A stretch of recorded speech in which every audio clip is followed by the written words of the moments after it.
Very good.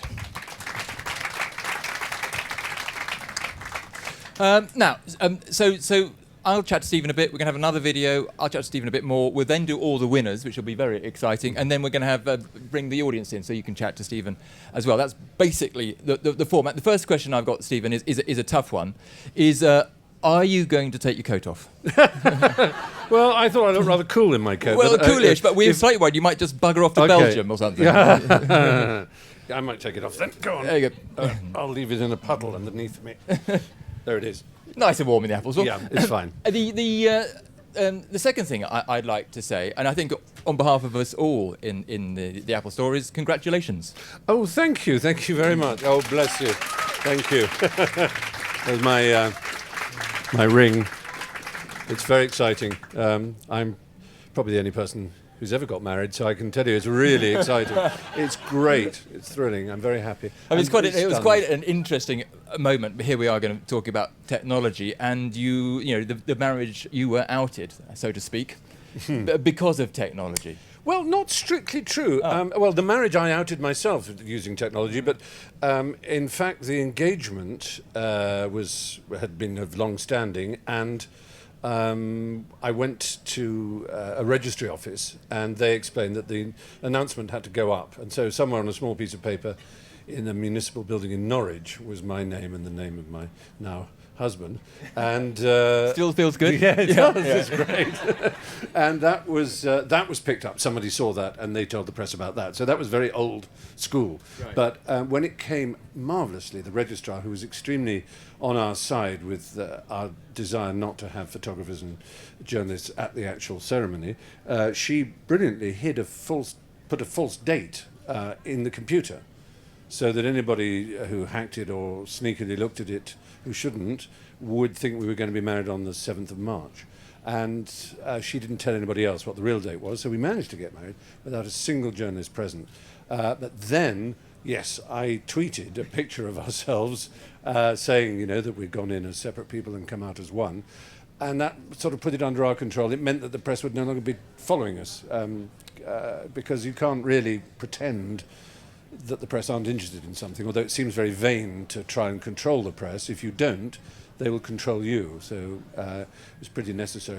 And that actually, Twitter, for the last 7 or 8 years that I've been on it, it is wonderful to know that I don't have to do certain interviews and profiles because I have more followers than the circulation of that newspaper, which is really, I know it's terrible, but it's very, very good to know. Steering towards a spot of megalomania. Yeah, I'm sorry, but it's just handy. Did you have a first dance? Yes, anyone who's seen me dance wouldn't have called it a dance exactly, but it was a shuffle. What was the tune? I had wanted to choose a tune written by Al Jolson. It's the only great tune he wrote, as far as I know. He had some great hits, of course, like California, Here I Come, and Sunny, and Sunny Boy, and so on. But he did write one called "Oh How We Danced on the Night That We Wed," but I couldn't get it on my performing thing, which might or may not have been an Apple thing, which I wouldn't want to suggest that I'm in any way in hock to Apple. It could easily be an Android device, but unfortunately I'm not a total idiot. So, no, shush. So, yeah, it was, I can't actually, it was Cole Porter. Yeah. Okay. Very good, thank you. That's dealt with. So, to your autobiography, or your memoir, whatever you wish to call it, the third in the series, John Humphreys is a very great man at the BBC. He's brilliant at interviewing people. And when I started at the BBC, I asked him, what's the trick of a good interview? And he says, keep the question short. This well is, done. by the way, yeah.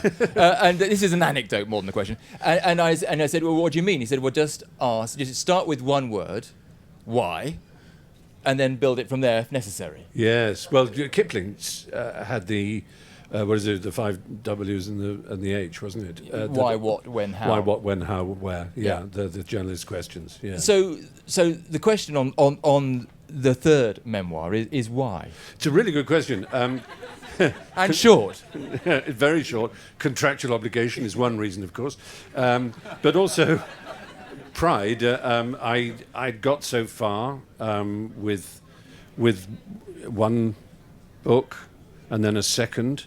They'd taken me up to a kind of real hinge in my life. And I thought, well, I've got to press on with this, even though it's an unfortunate period of my life in many ways.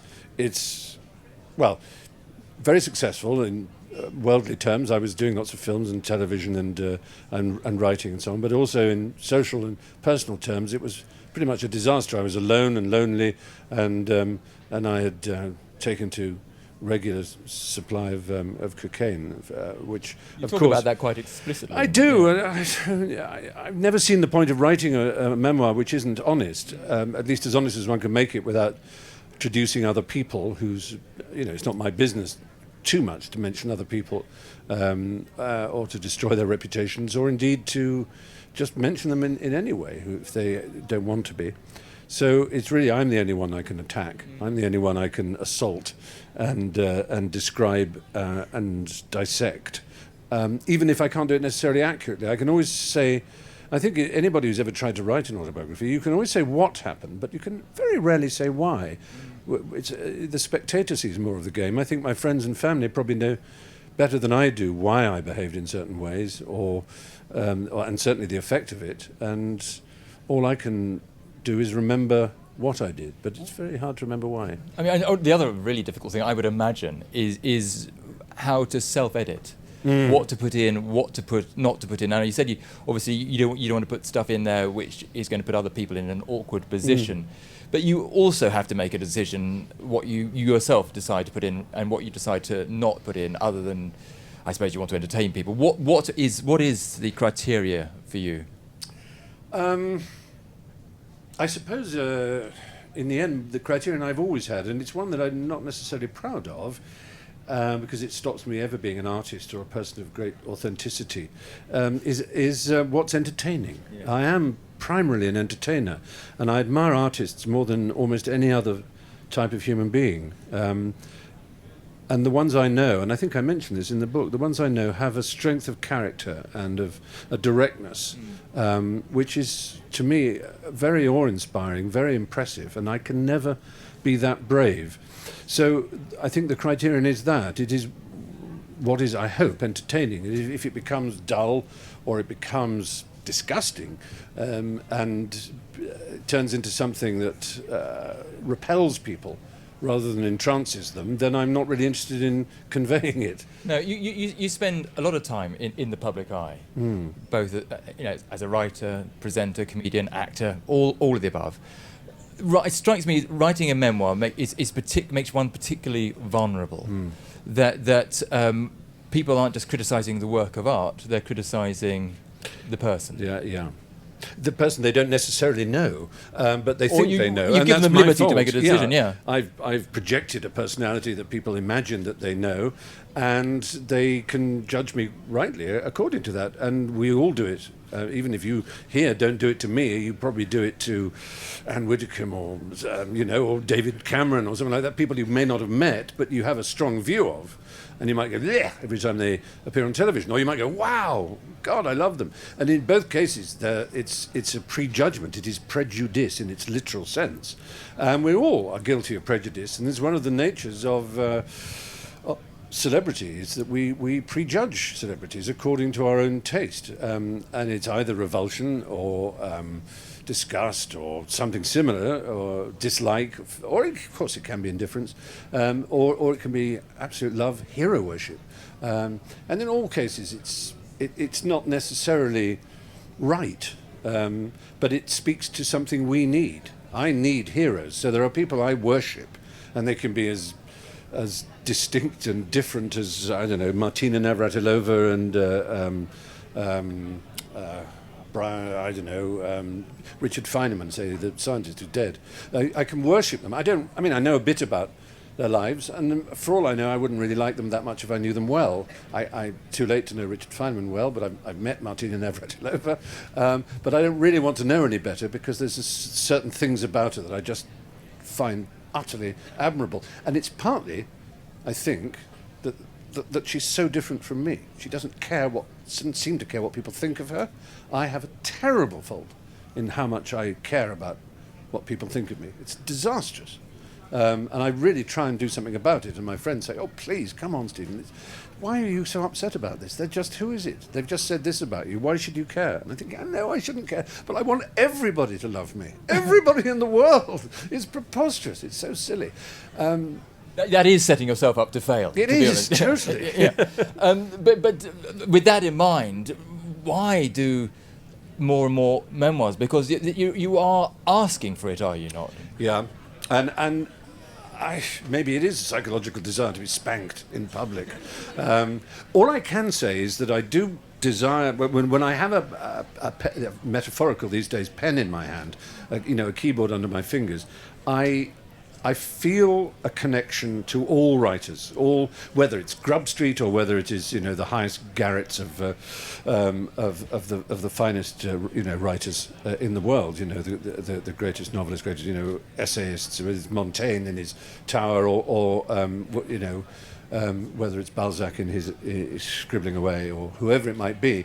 I feel connected to them, not necessarily in talent, but in that there is a sacred duty when you're a writer, which is to try and write the truth as you see it, just as a painter looks out of the window, looks up from his easel, looks across at the subject he's painting, or she's painting, and is struggling all the time to find the way to represent the truth of what they see.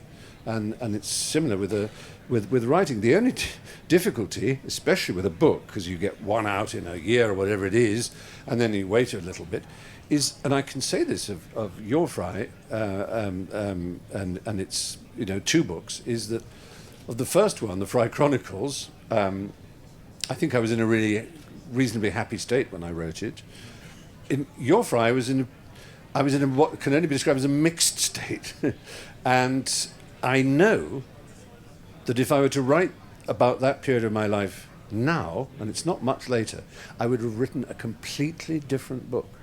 I could even do that, which would be asking a bit much of the public to lash out on a similar book, or at least on a book covering a similar time frame. I think it would be less. I think it would pay less attention to the cocaine, or at least the attention it paid to it would be more self-forgiving, less self-lacerating. It would just lay it on with less of a trowel, if you know. Lighter touch. A lighter touch, exactly. Well, that's a good way of putting it. Which doesn't mean I regret the way it was written, because it's a bit like what they say of period movies. Is that any period movie tells you an enormous amount about the period in which it was made, not about the period in which it is set. So if you watch Baz Luhrmann's Great Gatsby, for example, it tells you everything about this period of the noughties. Everything. You just look at it. Every frame of it is from that period, more or less our age now. If you look at the Robert Redford one with Mia Farrow, it says it's just so early 80s, it's ridiculous. All of them use the right makeup, the flappers, the music, everything to try and create their age, but they just tell you about the age in which they're made. And the book, which was written in the age in which it was set, tells you everything about its age and about our age, because it's such an extraordinary work of art. But it's true of my book as well, is that I read the book, all I can think of is not the period that it's describing, but the period in which I wrote. And part of that period, of course, is this thing which we're all living through at the moment, this digital revolution. And you made that part of your book, i.e. you asked people, in a way I suppose which is analogous to sort of fan fiction, you asked your readers to respond and create their own stories. Yes. Off the back of that. How did that process feel? Well, it was fascinating, and when Penguin asked if I was up for this, I first had to just find out exactly what kind of thing they had in mind, because it's quite difficult. It's the whole idea of YourFry is a bit like trying to clutch a salmon. The harder you grasp, the further it flies away, because it's not, it's not just, oh, let's make it multimedia.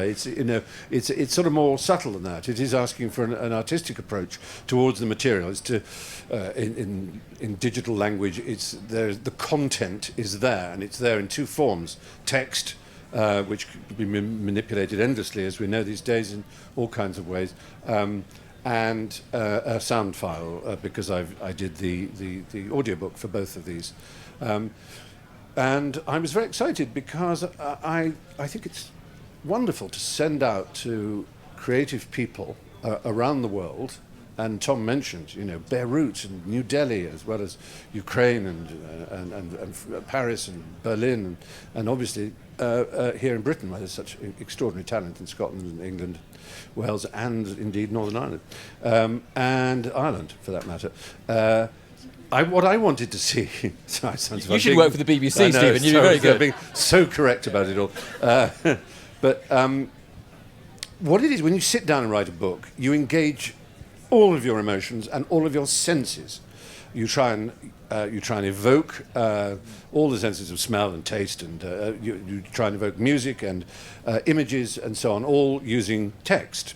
And that's the beauty of a book, is that by reading the text comes alive in your head, and you see pictures, and you smell smells, and you feel feelings, and you hear noises, and you are transported into the world that the writer is attempting to evoke. And so that's very good, and it's not that one wants to move away from that or say that that's old-fashioned and that we have to have a new form of storytelling. Narratives will always have new media behind them, of course. But what was great was finding these two staples, audio and text, and using the background of the various potentials, like the web, of course, and other such things, and touch technologies and all kinds of other things, to bring it all alive. And above all, and you'll see this when we mention those who've most excited us, the panel, including you, Will, so you'll know them,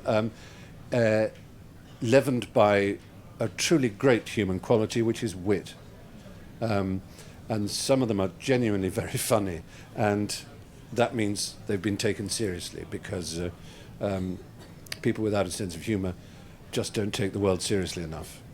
That's, as Oscar pointed out. He did. We should have a look at some. Before we do that, did anybody in the audience contribute to the YourFry project? Yep, got that. 1, 2, 3. Yeah. Well, very good. Was it fun? Yeah, I mean, what's quite interesting about the concept is that the book is a starting point, not an end point. Yes, I suppose that's completely. Yeah, very well put. Okay, can we have a look at some of the submissions, please?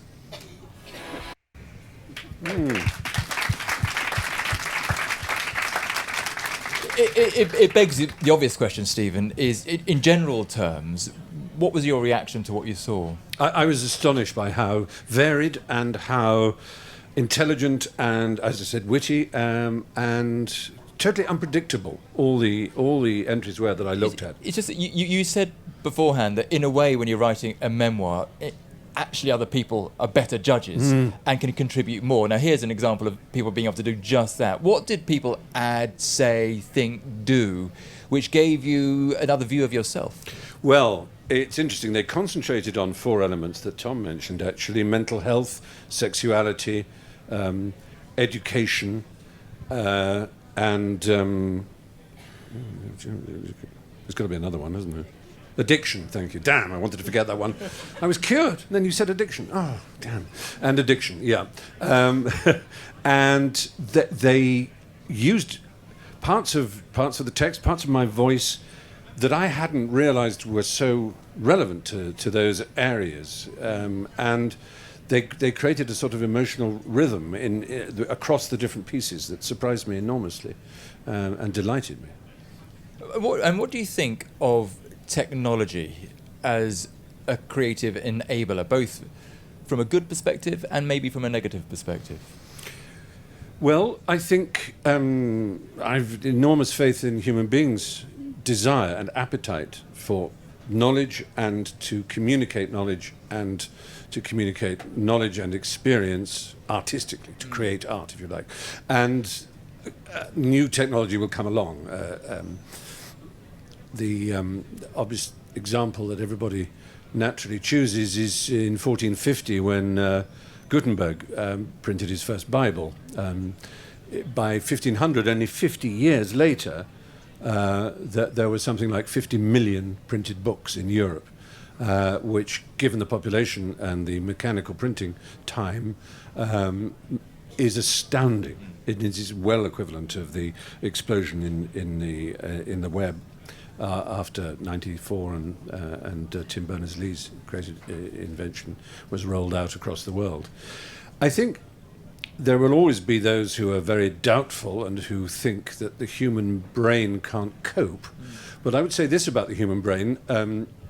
It is more miraculous than even the person who most thinks it miraculous can claim. I was thinking only the other day when I'd been in the country and I was standing in a field in Norfolk, and there were huge skies and it was calm, and I was looking at a copse of a little wood, and my eye could instantly pick up if a little fret of wind turned a leaf, and I saw the silver reverse of the leaf, or a bird rocketed out of the wood. Of course, my whole brain was totally programmed to respond to these things in the countryside, a thing that might be possible food or a thing that might possibly want to eat me. That's what we're programmed, and that's natural. Okay, that's the human brain, that we understand that. But 3 hours later, I was standing in Oxford Street, and there were thousands and thousands of people coming at me in colours that just were completely unpredictable. 100 years ago, they would never seen such colours that people could wear.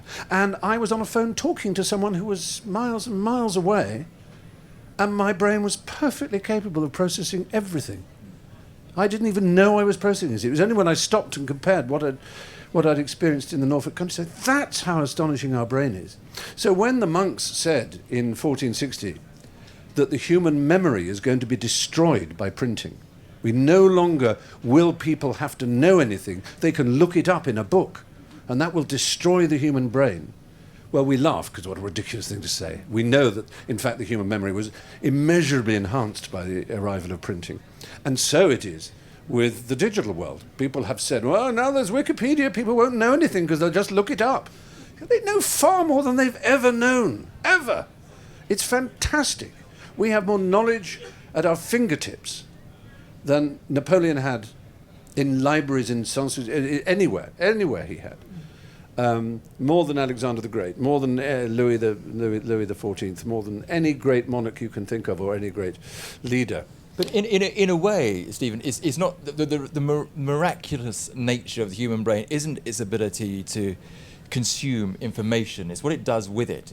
Absolutely. It's the ability to imagine, to process it, and realise those imaginations, to be creative. Absolutely right. I was merely just saying that as a sort of foretaste of really just to remember how remarkable our brains are, and remember how, they're not vulnerable to some sort of strange destruction by the nature of the digital world, or any more than they were by television. If you remember all those people, those of us who are old enough to remember how television was going to soften the brain, video games were going to soften the brain, and now the online world and spending your time with social networking and so on is going to soften the brain. It doesn't, it sharpens it. It may be very tedious if people do it over the table when you're trying to have a dinner party or something. It's very annoying. You want to slap people. Put it away! Or you would want to drop it into the washing up sink and see their faces. Talking of revenge, the speakers here are fantastic. I'm going to take them home, and that'll show my neighbour who's fucking boss. Anyway, sorry, weren't they good? But yes, there was a time, Douglas Adams, who is always the ghost at these feasts which talk about the future and the nature of the digital world. I remember him years and years and years ago saying that he had, which he'd sort of inherited from his father, a book called The Boy's Wonder Book of Science. And The Boy's Wonder Book of Science was written in the late 30s, around the time they'd come up with the DC motor, this electric motor. And it was a miracle. It was a wonderful thing, and it meant you could plug a motor into the wall and it could power things rather than having to use an internal combustion engine to power the motor, or steam. It could just go off the mains, and it showed a house of the late 1950s, early 60s, which they imagined, which was sort of cut away, and it had a huge electric motor in the attic and wheels and belts going off it, and it was powering everything: washing machines, phonographs, gramophones. Everything was being powered by this electric motor. And basically what the article was saying is we're all going to have to be electric motor literate. Yeah.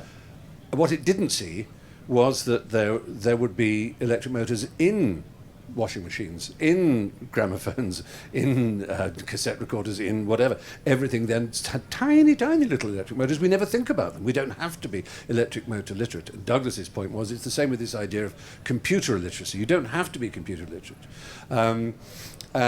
Because the computers just get smaller and smaller and smaller, and we think of the Internet of Things, or the Internet of Everything, as it's sometimes called. We just are allowed to get on with it. And perhaps a better image, in terms of creativity, is driving.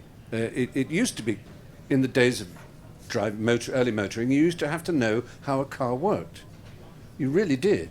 Every 10 miles or so, you'd have to get under it and tweak the magneto and adjust the carburation and all this kind of thing, and then off you go again, and then you'd crank it up.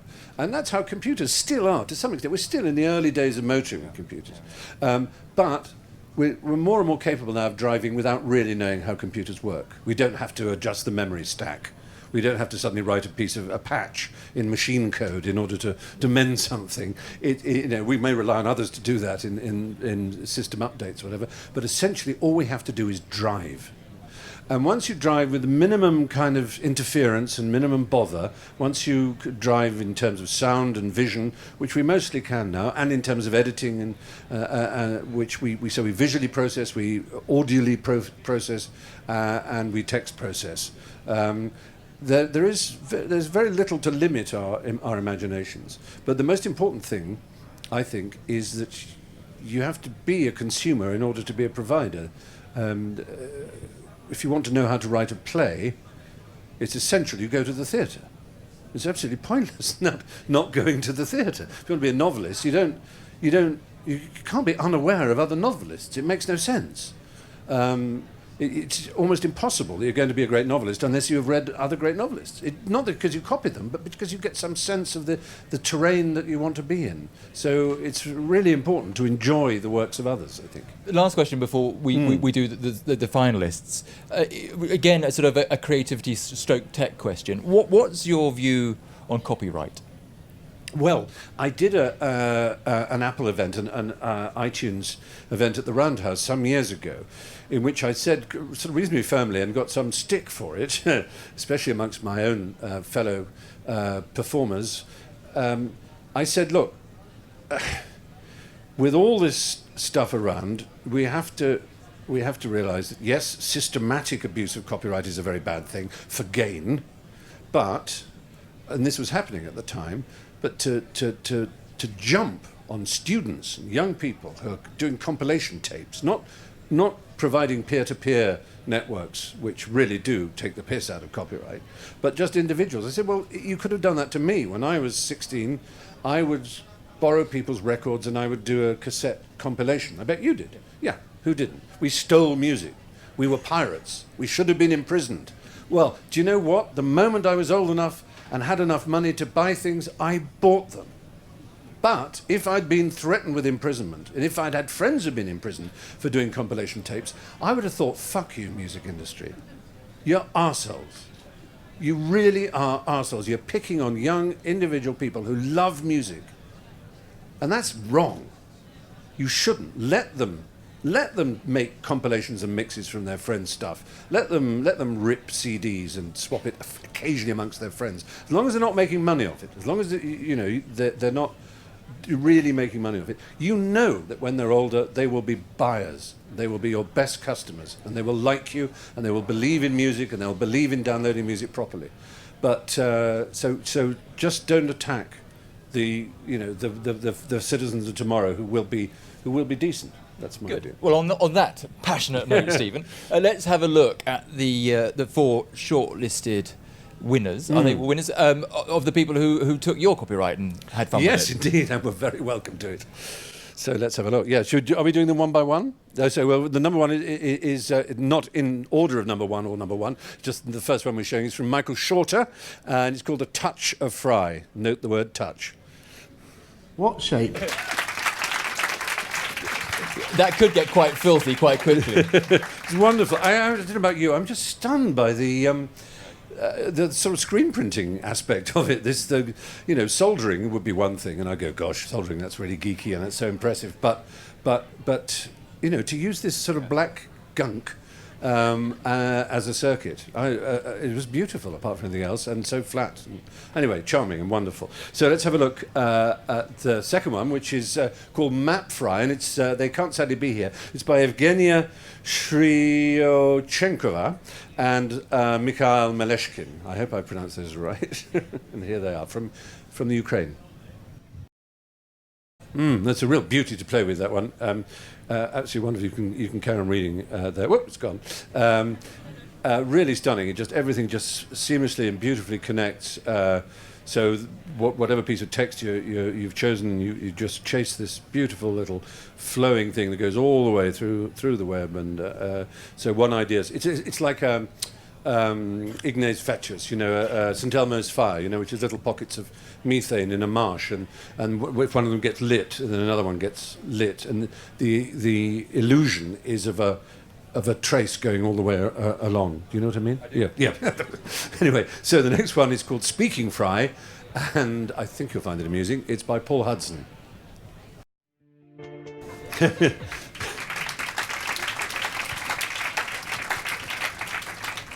I'm very, very glad they didn't choose the slightly ruder ones.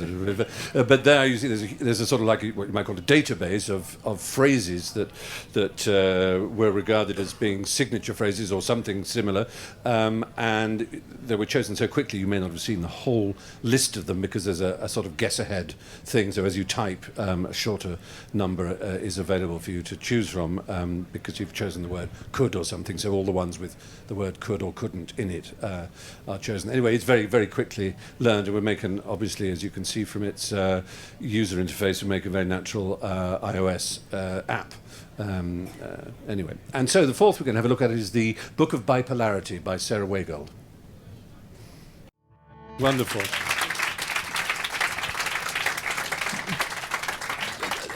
Did she get that right? Yeah, very much so. I mean, it's extraordinary, as you said in that piece, to try and get in my head. It's an odd thought that people try and get in your head, but then that's what writers are asking people to do, and this project more than any other, of course, and I think you did it superbly. You must work next on the thing. My friend William Goldman, the screenwriter, has always said it's a disgrace that there's no irony font. And it's desperately needed in Twitter, if you can do anything.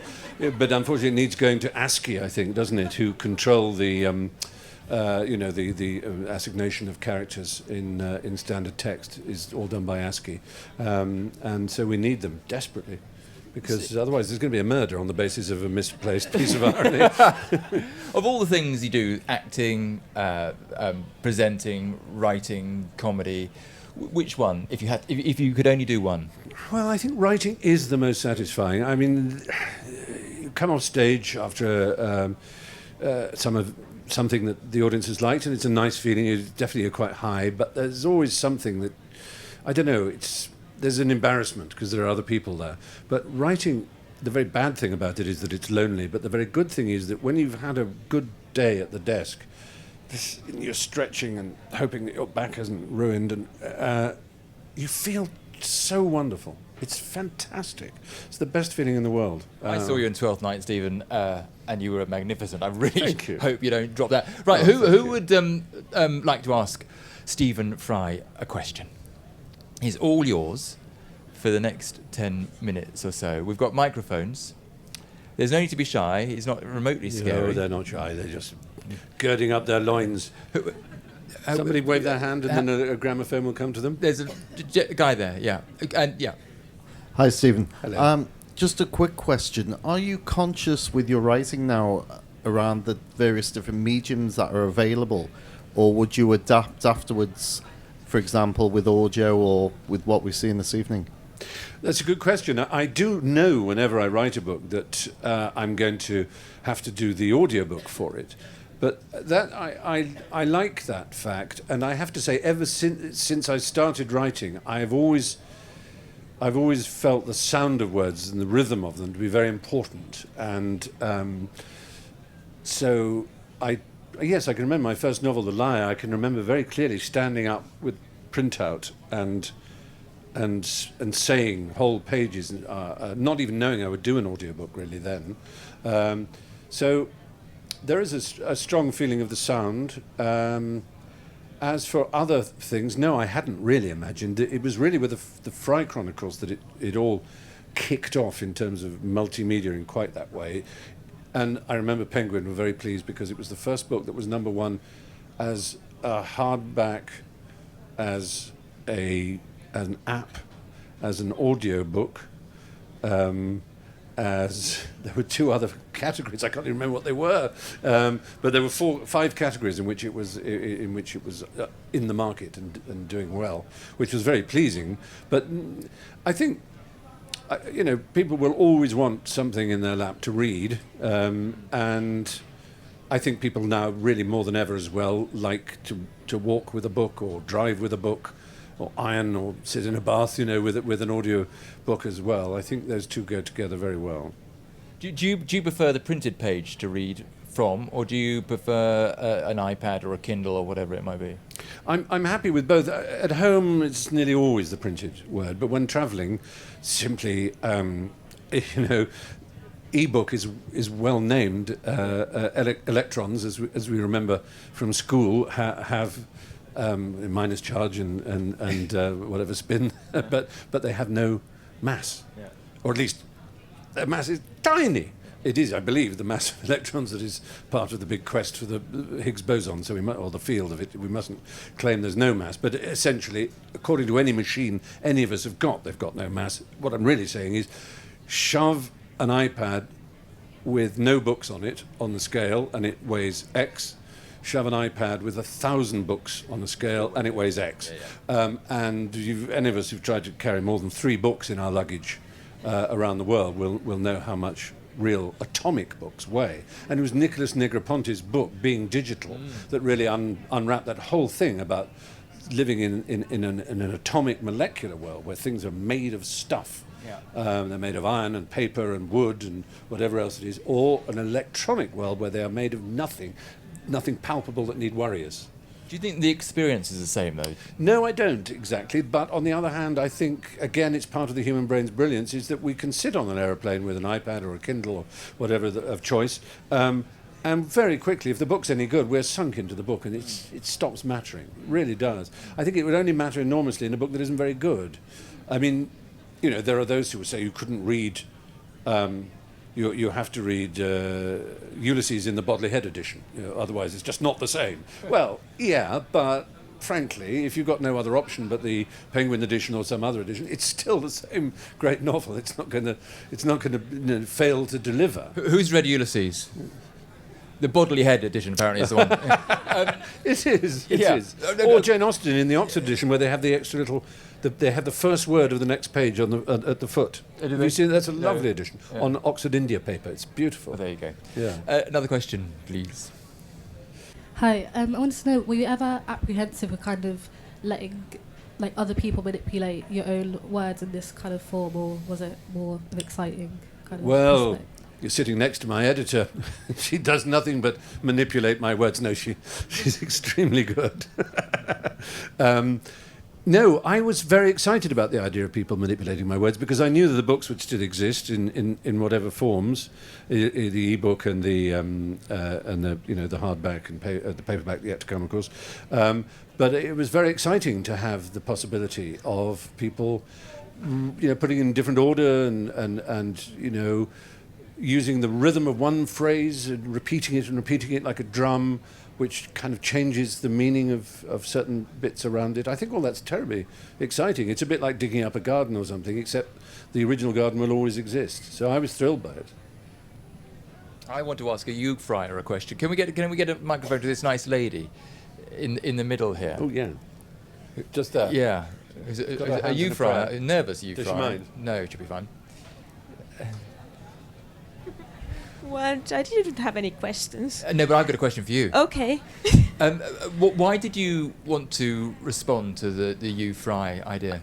Oh, well, I like Stephen so much. And That's a good start. Oh, thank you. That's why. Yeah, well, it was very much fun to make, and because it was a good practice to use Photoshop, and then I like you, so that's why.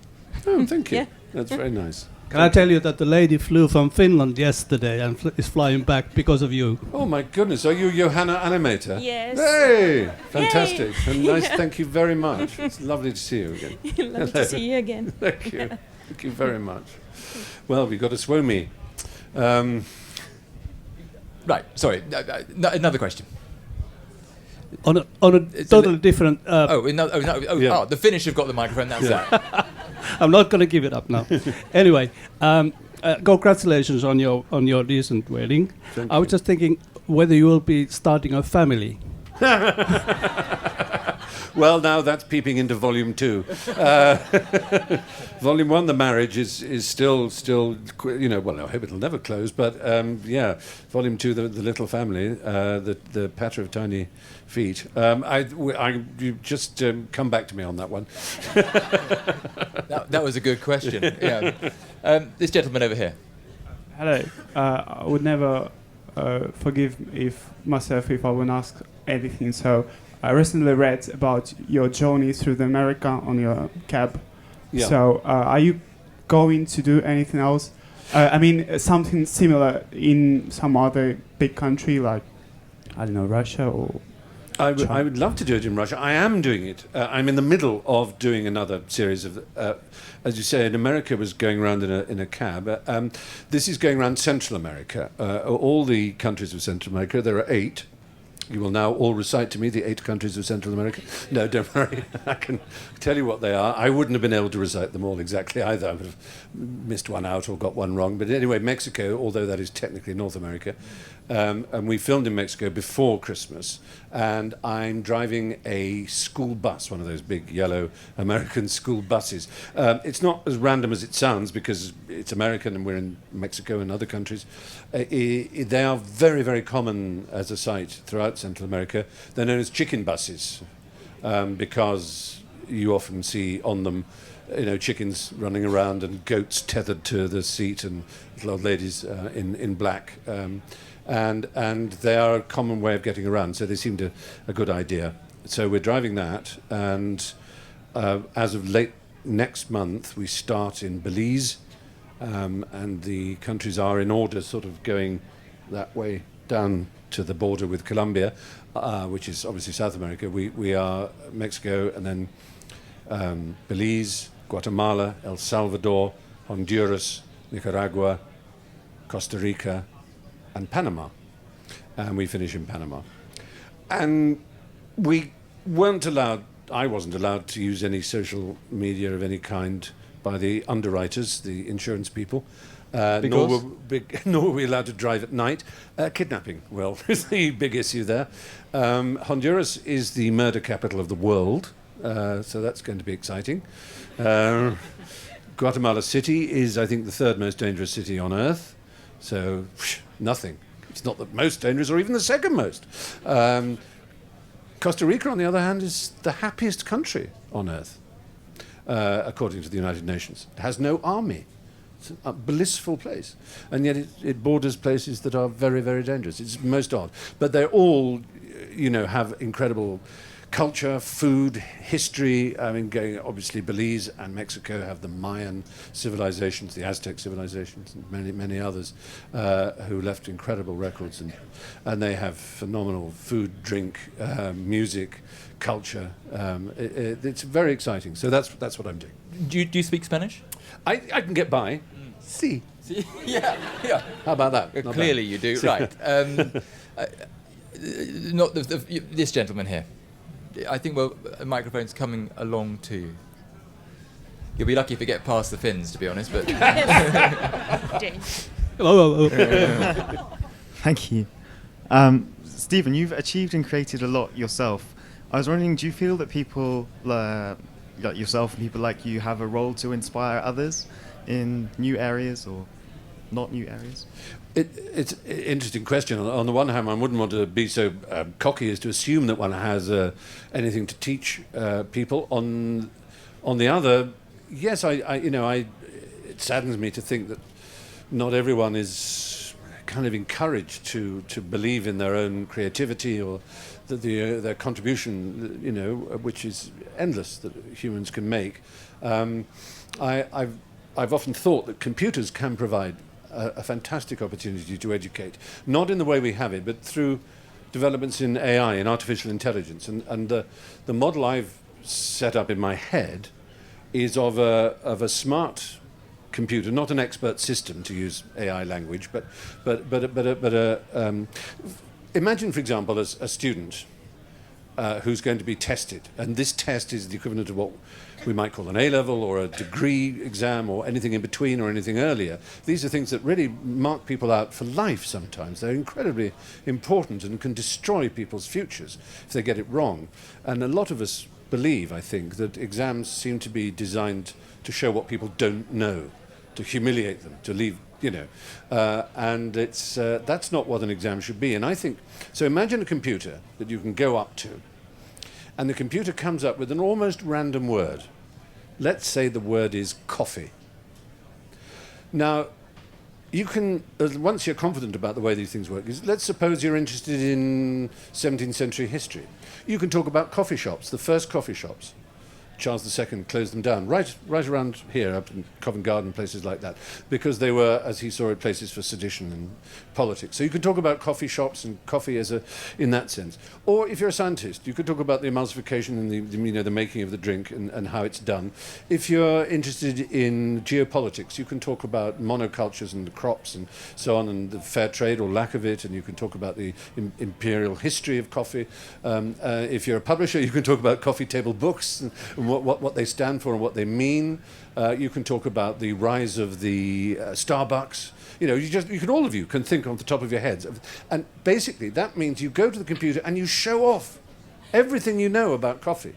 And you avoid, the scientific stuff if you're not very scientific about it. And you go right into the social side of it if you want to talk about baristas and the phenomenon of frothy coffee in the modern age as opposed to frothy coffee in the 1950s with the bars in Soho and so on. So that would allow people to show so much of what they knew and what they were enthusiastic about. And if they didn't like coffee, they could just press a button and it would go and another word would come up. It could be polo, and they could talk about the mint, they could talk about the game, they could talk about the Volkswagen car. It's just that the computer would know enough to be able to say, wow, it has cleaned out my memories. This person has just ticked every box as far as this area is concerned, and will be able to encourage. The trouble is you can't get an individual teacher to be able to do all that. So I think that would be a marvellous thing. And I'm sure it won't be that far away. If anybody's in any doubt, Stephen's next book is going to be about coffee. We've got time maybe for we'll take these two questions, then I'm afraid we ought to wrap. So these two gentlemen at the front. Hi, yes. Expanding on what you've just said regarding a computer that's based on the data rather than based on documents, which is also what Tim Berners-Lee is calling the semantic web. Yeah.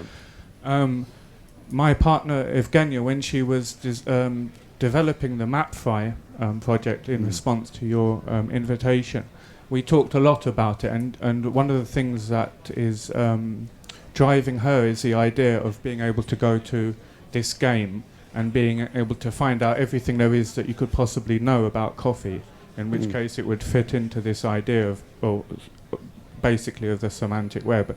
And we discussed at length the idea of artificial intelligence within computers, which is presumably what Tim Berners-Lee would like to see happening with Web 3.0. But she talked, my partner is discussing the idea that artificial intelligence, it could present us with a big danger. Is that something that you have also considered? Well, and it is something that has been spoken about a lot, isn't it? I believe Stephen Hawking has spoken about it, and he has every right to. That's not mocking him. That's just. I think I do know Stephen Hawking, and he likes it when I do that. That's what. Just thought I should tell you that, in case you thought I was making fun of him. Of course there are dangers. I sort of started following AI in the days of Marvin Minsky, who's considered the father of artificial intelligence, and he said some very wise things about it, and things have been set down. People are already talking about having a constitution for robots, and the prime directives of robotics have been established for 40 or 50 years, I think, haven't they? In terms of how deeply you can allow, how you have to program a robot not to do certain things. They must never ever harm a human, for example. That's deep in their programming. But how can we be sure that can't be somehow circumvented? It's very hard to say. But we're such a long way away from all that, which doesn't mean we shouldn't be thinking about it, quite the reverse. The thing that most inspired me about the early days of artificial intelligence was a simple and obvious point, and maybe one that would inspire you if you're programmers or if you're interested in developing things in any way, as engineers even, of course, is he said, there's a mistake we make, which is we call engineering solutions elegant, and we call them economical. And we think that's a marvelous compliment. So we look at a tripod. Look at that. It's perfect. No, it isn't. You break one leg, it falls over. Go to nature, which has had millions of years to refine its engineering. You can break a dog's leg. It's a cruel and horrible thing to do, but it can become broken. It still walks. Break two, as long as they're not. It can still hop, amazingly. You can pull feathers out of a bird until you think you're going mad, and it will still fly. You can break its wing, and it can still fly. The point is, there's a lot of inbuilt redundancy. There's a lot you can do because, and this is the point he made for AI, what they all depend on are agencies, bundles of function. So a wing is a bundle of feathers. It's a bundle of things. A leg is a bundle of ligaments and so on. And so they're very hard to destroy entirely. Whereas, as you go into a computer program and you turn 1 0 into a 1 or 1 1 into a 0, and the whole thing just falls over. And it's the same with a lot of things that human beings design. They just fall over if you just kick them. Whereas if you try and imagine, and computing power is allowing us now to do this, to grow things, to let them evolve, to take the lesson from nature. It's always the way that's going to work, because the system that nature is, if you want to call it that, is one that has just tried and tried over hundreds and hundreds of millions of years. And we don't have hundreds and hundreds of millions of years, but we do have petaflops of processing power with which to be able to try and mimic in small ways, which is exciting, I think. Okay, the last question just here. Hello, Stephen.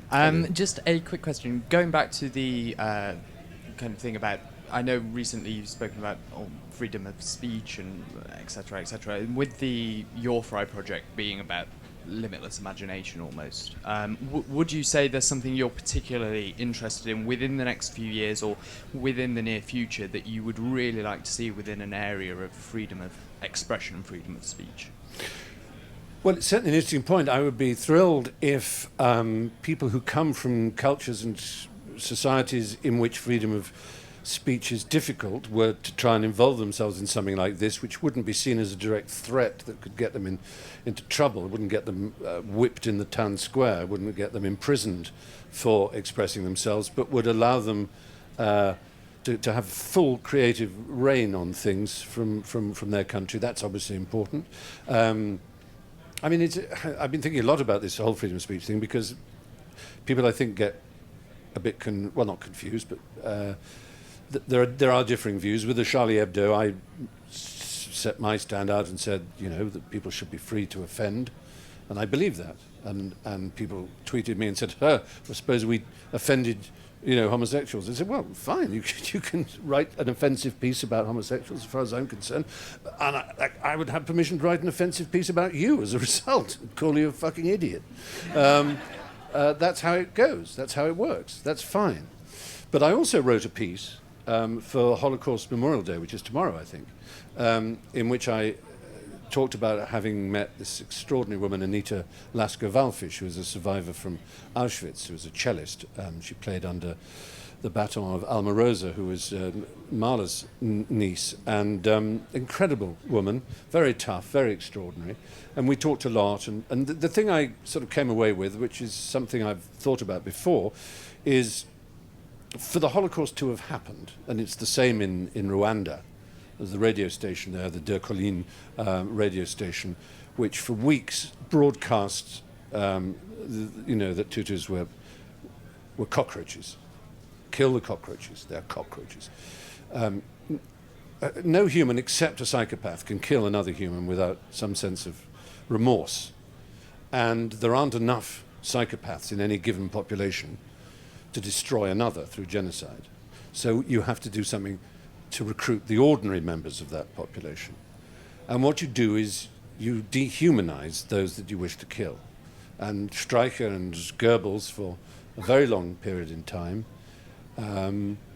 described and showed, as it were, that the Jews were lice and rats and vermin. They were not human. They were subhuman. And if you grow up, if you're 5, 6, 7 years, 8 years, maybe 9, 10 years even, of that, because it was 43 that it started to be put in train, and 44 and 45 that the Holocaust truly exploded in terms of the death camps. So there were people who had probably 12 years of indoctrination that Jews were not human. And so they could do things to them that really still absolutely chill the blood. And so in order to guard against another Holocaust, we have to watch language. We have to watch those who use language and those who speak in such a way as to dehumanize other people. And that may sound, if I express it wrong, is if I'm recommending some sort of politically correct speech in which you're not allowed to do this and not allowed to be that. But what I'm recommending is more or less what we have, which is that you just don't allow people to incite hatred or to kill.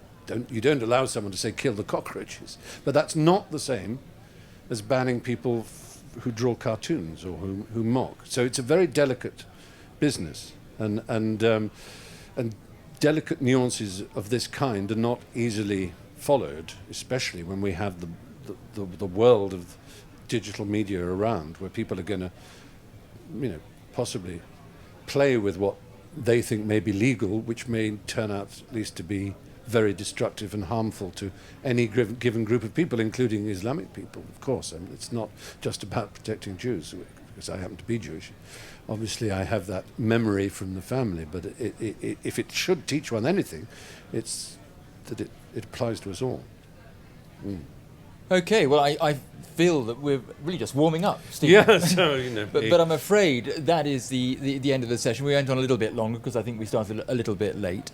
But I hope you will agree with me. That was a fabulously interesting, insightful and entertaining hour with Mr. Fry. And please, could you show him your appreciation by giving a round of applause. Thank you very much.